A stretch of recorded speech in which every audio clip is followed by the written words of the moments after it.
and welcome to Sam Tries! Apple and cherry griddle cakes from An Unexpected Cookbook. First thing you need to do is take one large tart apple, or in my case 3, because I don't have a large tart apple. Peel it, then shred it like you would hash browns.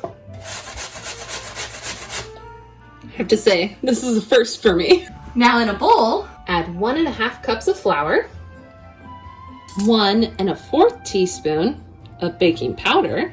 Oh my gosh, getting this fork is so hard. Only I had Hobbit-sized hands. 1/4 teaspoon of ground cinnamon, 1/2 teaspoon of salt, and 2 tablespoons of white sugar. Then mix. Now melt 1/4 cup of butter.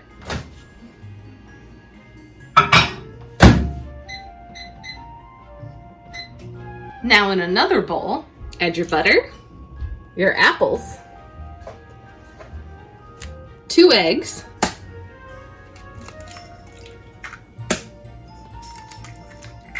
and 1 cup of whole milk. Mix. Then combine to make a batter. And throw in 1/3 cup of dried cherries. Oh, good. Now, if you haven't just cooked some yummy sausage or bacon in your pan, you're gonna put some butter in it and put your skillet on low heat. The book says you have a choice to make, just like Frodo. You can either pour in 3 to 4 griddle cakes using more than 1/4 cup of batter at a time, or you can be bold and daring and pour a single large cake into the middle of the skillet using 1/2 cup of batter. I think I'm gonna go with small. The book says about 1 to 2 minutes on each side, and you can put it up to medium heat if you're feeling a little more risky. While I'm waiting to flip these ones, let me just read the little description at the top to you. Bread is delicious, but it takes forever.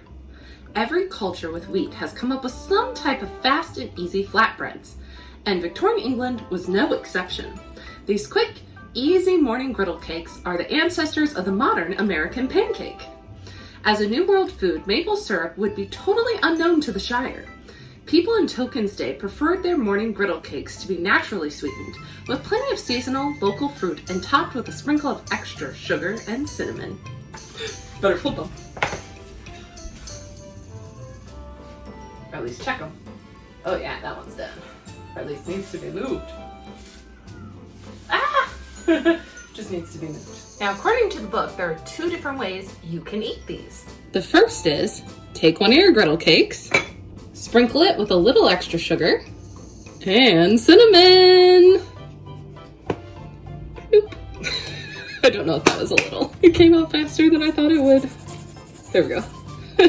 Fixed. The second way is with some fresh raspberry jam, which I don't have, but I know I have some fresh blueberry lime jam. Thanks to some of my friends. Thanks, friend. You know who you are. Time for a very sweaty taste test. Let's try the cinnamon sugar one first. Probably shouldn't just do it with my hands, but that's what I'm gonna do.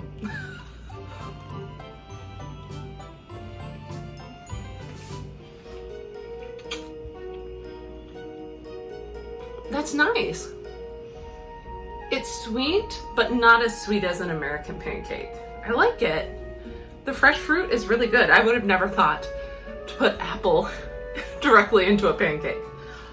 All right, let's try the one with jam. Make sure I get enough jam on there.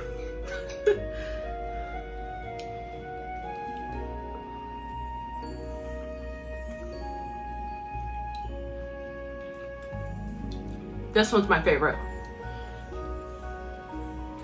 The jam just adds like a juiciness that I'm used to that you get with maple syrup. Definitely recommend them with jam. and homemade jam. So good. Thank you, Fran. Thank you so much for tuning in.